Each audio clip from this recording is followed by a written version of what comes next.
রেসেলমেনিয়াতে আমরা দেখতে পেয়েছিলাম সিএম পাঙ্ককে হারিয়ে রোমান রিংস হয়ে গেছে আমাদের brand new world heavyweight champion.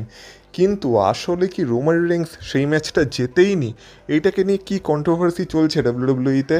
আর তাছাড়া রোমান রিংসের এই যে টাইটেল রান, এটা কতটা লম্বা হতে পারে, আর রোমান রিংসের ফিউচার অপোনেন্ট কারা কারা হতে পারে, সে সব কিছু নিয়ে এই ভিডিওতে আলোচনা করবো। তাই ভিডিওটা পুরোটা দেখো, স্কিপ করো না, কারণ তোমরা দেখছো Rachel entertainer. So let's start the entertainment.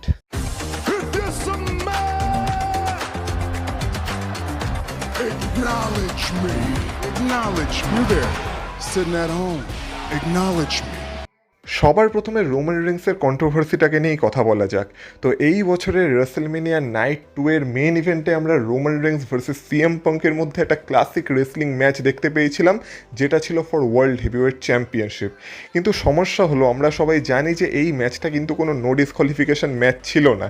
এই ম্যাচটা একটা নর্মাল ম্যাচ ছিল, যার মানে হচ্ছে এই ম্যাচে কোনো রকম ওয়েপন্স ব্যবহার করা যাবে না। যদি কোনো রকম ওয়েপন্স ব্যবহার করা হয় তাহলে সেটা ইললিগাল হয়ে যাবে। এবার এই ম্যাচের একটা মোমেন্টে আমরা দেখেছিলাম, যখন সিএম পাঙ্ক রিং রোপে উল্টো হয়ে ঝুলছিল, তখন রোমান রিংস তাকে পরপর দুটো সুপারম্যান পাঞ্চ মারে, আর তারপর স্টিল স্টেপস দিয়ে সে সিএম পাঙ্ককে মেরেছিল। আর এই ঘটনাটা রোমান রিংস রেফারির চোখের সামনে ঘটিয়েছিল, মানে রেফারি ব্যাপারটা দেখেছিল। এবার যেহেতু রেফারি ব্যাপারটা দেখে ফেলেছিল, তার মানে যদি রুলসের দিক থেকে আমরা বিচার করি, তাহলে সেই সময় রোমান রিংসের ডিসকোয়ালিফাই হয়ে যাওয়া উচিত ছিল, আর ডিসকোয়ালিফিকেশনের মাধ্যমে সিএম পাঙ্কের ম্যাচটা জিতে যাওয়া উচিত ছিল। মানে সিএম পাঙ্কের কাছে ওয়ার্ল্ড হেভিওয়েট চ্যাম্পিয়নশিপ থেকে যেত। কিন্তু রেফারি সেই জিনিসটা দেখা সত্ত্বেও আমরা দেখতে পেয়েছি সে রোমান রিংসকে ডিসকোয়ালিফাই করেনি, আর ম্যাচটা কন্টিনিউ হয়েছে। এবার এই ম্যাচের আরেকটা মোমেন্টে আমরা দেখেছিলাম সিএম পাঙ্ক রোমান রিংসকে লো ব্লো মেরেছিল, কিন্তু সেই সময় কিন্তু রেফারি ব্যাপারটা দেখেনি। এবার সেই সময় যেহেতু রেফারি ব্যাপারটা দেখেনি, তাই সেই জিনিসটাকে তো মেনে নেওয়া যায়। কিন্তু রোমান রিংস যখন রেফারির চোখের সামনে একটা নর্মাল ম্যাচে স্টিল স্টেপসের ব্যবহার করছে, তখন কি করে রেফারি সেটাকে অ্যালাউ করলো, এইটা নিয়ে একটা কন্ট্রোভার্সি তৈরি হয়ে গেছে। আর এখন সিএম পাঙ্কের ফ্যান্সরা মনে করছে যে এটা রোমান রিংসকে একটা অ্যাডভান্টেজ দেওয়া হয়েছে, আর অ্যাকচুয়ালি রোমান রিংস ম্যাচটা হেরে গেছে। আর যদি আমরা ডাব্লিউডাব্লিউ রুল বা ডাব্লিউডাব্লিউ নিয়মের দিক থেকে দেখি, তাহলে কথাটা সত্যি, সেখানে তো রোমান রিংসের হেরে যাওয়ারই কথা ছিল। কিন্তু সেই সময় আমরা দেখতে পেয়েছিলাম যে সাথে সাথে অ্যানাউন্সার টেবিল থেকে এটা অ্যানাউন্স করা হয়েছিল যে যেহেতু এটা রেসেলমেনিয়ার মেন ইভেন্ট, তাই রেফারি এই রেসেলমেনিয়ার মেন ইভেন্টের ক্ষেত্রে কিছু ছুট দিয়ে থাকে, মানে কিছু ছাড় দিয়ে থাকে। আর রেফারি যদি মনে হয়ে থাকে যে না, এই সময় ম্যাচটাকে ডিসকোয়ালিফিকেশনের মাধ্যমে শেষ করা উচিত না, যেহেতু এটা একটা রেসেলমেনিয়ার মেন ইভেন্ট, তখন রেফারি কিছু অ্যাডভান্টেজ দিয়ে থাকে। এবার এইটা তো বলা যেতে পারে যেহেতু রোমান রিংস স্টিল স্টেপসের ইউজ করেছিল, সেই কারণে হয়তো ব্যাক স্টেজ থেকে আর কি অ্যানাউন্সারদেরকে এটা অ্যানাউন্স করতে বলা হয়েছিল, যাতে এটা নিয়ে পরে কোনো কন্ট্রোভার্সি না হয়। কিন্তু এটা তো মানে জাস্ট ডাব্লিউডাব্লিউ সেই সময় রুলসকে চেঞ্জ করে দিয়েছে, অ্যাকচুয়ালি তো এরকম কোনো রুলস আগে ছিল না। তো সেই কারণে অনেকে মনে করছে যে এটা হয়তো রোমান রিংস ভুল করে ফেলেছিল। আর এটা যদি রোমান রিংসের করতেও হতো, সেটা রেফারির চোখের আড়ালে করতে হতো। যেহেতু রেফারির চোখের সামনে রোমান রিংস এটা করেছে, আর তবু রেফারি তাকে ডিসকোয়ালিফাই করেনি, তাই এখন বিশেষ করে সিএম পাঙ্কের ফ্যান্সরা মনে করছে যে এখানে রোমান রিংসকে অ্যাডভান্টেজ দেওয়া হয়েছে, আর আসলে রোমান রিংস এই ম্যাচটা হেরে গেছে, আর সিএম পাঙ্কই এই ম্যাচের আসল উইনার। কিন্তু আমরা সবাই জানি ডাব্লিউডাব্লিউ একটা স্ক্রিপ্টেড স্পোর্টস, আর রেজাল্ট তো সেটাই হতো যেটা আগে থেকে ঠিক করা ছিল। আর রেজাল্ট অনুযায়ী এই ম্যাচে রোমান রিংসকে জিততে হতো, আর রোমান রিংসই ম্যাচটা জিতেছে। এবার এইখানে এমন কিছু কন্ট্রোভার্সি করার কোনো দরকার হয় না, কারণ আমরা জানি যে ডাব্লিউডাব্লিউ নিজেদের স্বার্থে নিজেদের নিয়ম মাঝে মধ্যে একটু এদিক ওদিক করেই থাকে, আর এই ক্ষেত্রেও সেটাই হয়েছে।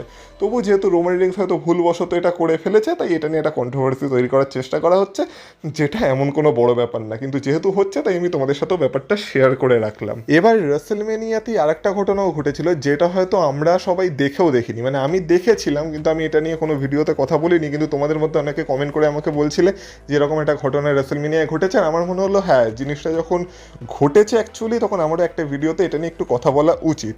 আমি জানি তোমাদের মধ্যে অনেকে আগে থেকে এটা খেয়াল করেছিলে, কিন্তু যারা খেয়াল করোনি, এটা আমি শুধু তাদের জন্য বলতে চাই যে যখন ওবাফেমি আর ব্রক লেসনারের ম্যাচ শেষ হয়েছিল, তখন ওবাফেমি যখন বেরিয়ে গেছিল, তখন ব্রক লেসনার আর পল হেমনের মধ্যে আমরা একটা ইমোশনাল মোমেন্ট দেখেছিলাম। এবার সেই মোমেন্টটার আগে তোমরা যদি খেয়াল করে থাকো, ব্রক লেসনার পল হেমনকে দেখে একটা এক্স সাইন করেছিল তার হাত দিয়ে, যেটা তোমরা এই মুহূর্তে স্ক্রিনে দেখতে পাচ্ছ।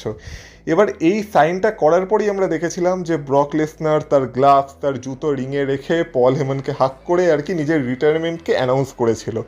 এবার অ্যাকচুয়ালি ব্রক লেসনার এই সাইনটা কেন করেছিল, এবার এই যে এক্সের সাইন, এইটা ডাব্লিউডাব্লিউতে তখনই ব্যবহার করা হয় যখন কোনো কিছু স্ক্রিপ্টের বাইরে গিয়ে হয়। মানে তোমরা খেয়াল করবে যখন কোনো সুপারস্টার ইনজিওর্ড হয়ে যায়, অ্যাকচুয়ালি ইনজিওর্ড হয়ে যায় কোনো ম্যাচে, তখন রেফারি এই এক্সের সাইনটাকে ব্যবহার করে এটা বোঝাতে যে এটা স্ক্রিপ্টে লেখা ছিল না, এটা স্ক্রিপ্টের বাইরে গিয়ে হয়েছে আর অ্যাকচুয়ালি সে ইনজিওর্ড হয়ে গেছে।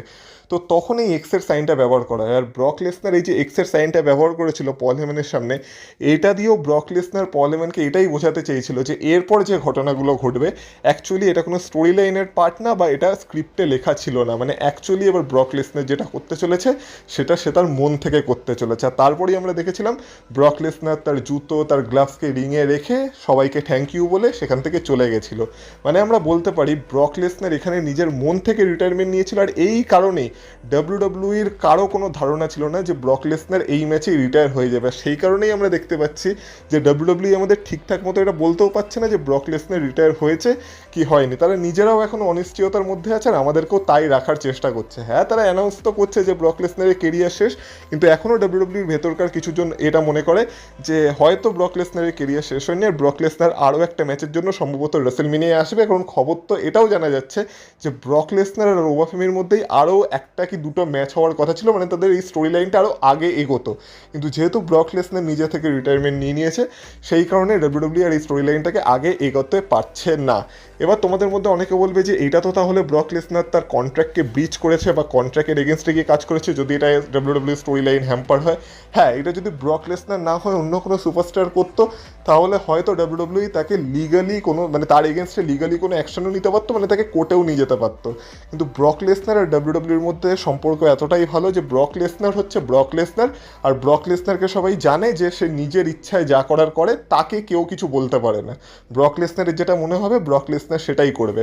আর সেই কারণে ব্রক লেসনার নিজের টার্মসে রিটায়ার হতে চেয়েছে, আর ব্রক লেসনার সেই কারণেই রেসেলমেনিয়াতে রিটায়ার হয়ে গেছে, যেটা হয়তো প্ল্যান্সের পার্ট ছিলই না। আর এই কারণে ডাব্লিউডাব্লিউ ব্রক লেসনারকে কোনোভাবে কোনো হ্যাম্পার করবে না বা ব্রক লেসনারের সাথে তাদের সম্পর্ক খারাপ করবে না। এটা যেহেতু ব্রক লেসনার, তাই ব্রক লেসনার যদি নিজের কেরিয়ারকে নিজের টার্মসে শেষ করতে চায় সেটা সে করতেই পারে। কিছু সুপারস্টারদের কাছে এরকম প্রিভিলেজ থাকে আর ব্রক লেসনার তাদের মধ্যেই একজন। তো এই কারণে কোনো কোর্টের ঝামেলা তো ব্রক লেসনারকে ফেস করতে হবে না। কিন্তু এই একটাই কারণ যার ফলে কিনা ডাব্লিউডাব্লিউর ভেতরকারও অনেকে জানতো না যে ব্রক লেসনার রেসেলমেনিয়াতেই তার শেষ ম্যাচ রেসেল করতে চলেছে। এবার কথা বলা যাক রোমান রেন্সের ফিউচারের কিছু পসিবল অপোনেন্টদেরকে নিয়ে। এবার এটা নিয়ে আমি একটা ডেডিকেটেড ভিডিও বানাতে চলেছি যে আমি কাদেরকে রোমান রেন্সের এই টাইটেল রানে রোমান রেন্সের অপোনেন্ট হিসেবে দেখতে চাই।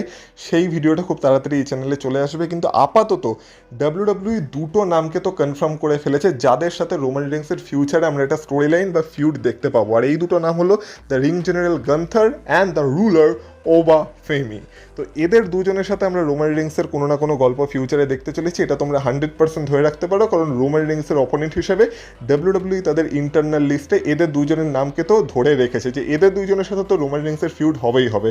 আবার অনেকে তো এটাও মনে করছে যে ওবা ফেমির সাথে যখন রোমান রিংসের ফিউড হবে বা ম্যাচ হবে সেখানেই হয়তো ওবা ফেমি রোমান রিংসকে হারিয়ে brand new world heavyweight champion হয়ে যাবে। মানে ওবা ফেমির এগেনস্টেই আর কি রোমান রিংসের টাইটেল ড্রপ করা উচিত, এরকমও অনেকে মনে করেছে। কিন্তু ওবা ফেমি আর গান্থার এমন দুইজন যাদের সাথে রোমান রিংসের এই ওয়ার্ল্ড টাইটেল রানে একটা না একটা ফিউড আমরা দেখতে পাবো, সেটা আমরা কনফার্ম করে ধরে রাখতে পারি বা সেটা মনে করা যেতে পারে। আর এমনিও আমরা দেখেছি যে গান্থার পল হেমনকে সাহায্য করেছিল। এবার গান্থারের ফেভার যদি ব্রক লেসনারের এগেনস্টে ম্যাচ না হয়, যেটা হয়তো হওয়ার সম্ভাবনা এবার অনেকটা কমে গেছে, তো সেক্ষেত্রে পল হেমনের কাছে গান্থার এই ফেভারটাও চাইতে পারে যে তাকে রোমান রিংসের এগেনস্টে একটা ওয়ার্ল্ড টাইটেল ম্যাচে অপরচুনিটি দিতে হবে। আর গান্থার এই সপ্তাহে রতেও বলেছিল যে সে ওয়ার্ল্ড চ্যাম্পিয়নশিপের জন্য যেতে চায়।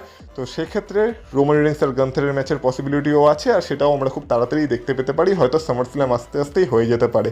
তো এই দুটো অপোনেন্ট একদম রোমান রিংসের জন্য এই মুহূর্তে ফিক্সড আছে। নেক্সট কথা বলা যাক এই সপ্তাহের স্ম্যাকডাউনের। তো এই সপ্তাহের স্ম্যাকডাউন হতে চলেছে স্ম্যাকডাউন আফটার রেসেলমেনিয়া।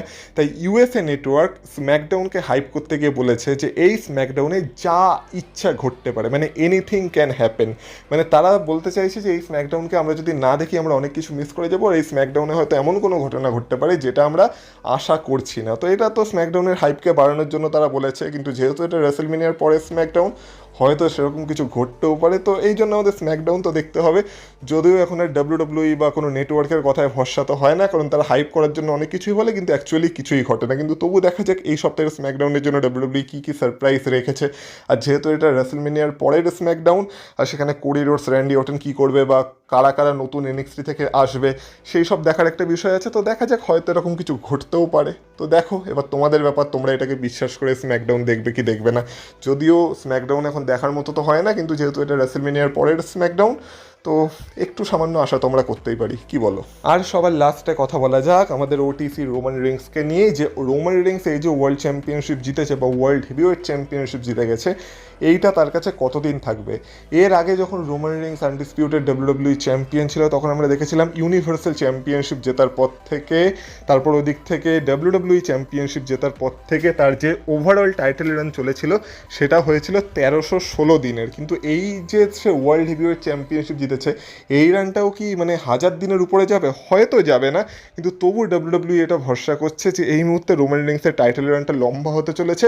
আর রোমান রিংস তো এমনিও বলে দিয়েছে যে সামার স্ল্যাম অবধি তো রোমান রিংস ফুল টাইম ডাব্লিউডাব্লিউতে আসতে চলেছে। তো তোমরা ধরে রাখতে পারো সামার স্ল্যাম অবধি তো রোমান রিংস হারছে না, কিন্তু সামার স্ল্যামের পরেও যদি সম্ভব হয়, যেহেতু নেক্সট ইয়ারের রেসলমেনিয়া আপাতত সৌদি আরেবিয়া থেকেই হচ্ছে, তো সৌদি আরেবিয়াতে যদি রেসলমেনিয়া হয় সেখানেও রোমান রিংস চ্যাম্পিয়ন হিসেবে যেতে পারে। মানে নেক্সট ইয়ার রেসলমেনিয়া অবধিও রোমান রিংস চ্যাম্পিয়ন থাকতে পারে। আর যদি রোমান রিংসের এই টাইটেল রানে ডাব্লিউডাব্লিউ আবার দেখে যে ডাব্লিউডাব্লিউর পুরনো ক্রেজ আবার ফিরে এসেছে বা বিজনেসে অনেক লাভ হচ্ছে, তাহলে টিকেও রোমান রিংসের কাছে এই টাইটেলটা আরও বেশি দিন রাখতেও কোনো রকম কোনো হেজিটেট করবে না। তো সেক্ষেত্রে রোমান রিংসের এই টাইটেল রানটা অনেকটাই বড় হতে পারে, কিন্তু মিনিমাম তোমরা ধরে রাখতে পারো এই বছরের সামার স্ল্যাম অবধি তো রোমান রিংস এই টাইটেলটা হারছে না, বা সম্ভবত এই বছরের শেষ অবধিও রোমান রিংসের কাছেই ওয়ার্ল্ড হেভিওয়েট চ্যাম্পিয়নশিপ থাকবে। তো তার সাথে আজকের এই ভিডিওটা ওই অবধি থাক। ভিডিওটা যদি তোমাদের ভালো লেগে থাকে, ভিডিওটায় অবশ্যই একটা লাইক করে দিয়ে যাও। এই চ্যানেলটাই যদি নতুন হয়ে থাকো তো চ্যানেলটাকে প্লিজ সাবস্ক্রাইব করে দিও। তার সাথে সাথে তোমাদের এই সকল বিষয়ে মতামত কি সেটা কমেন্ট বক্সে কমেন্ট করে আমাকে বলো। ভিডিওটাকে হাইপ করো, ভিডিওটাকে পারলে তোমার বন্ধুদের সাথে শেয়ার করো। আর আমাকে যদি ফেসবুক আর ইনস্টাগ্রামে ফলো করতে চাও, তার লিঙ্ক পেয়ে যাবে এই ভিডিওর ডেসক্রিপশন বক্সে। তো সেখান থেকে তোমরা আমাকে ফলো করে আসতে পারো। তাহলে তোমাদের সাথে কথা হবে আবার পরের ভিডিওতে। ততক্ষণ তোমরা ভালো থেকো, টাটা।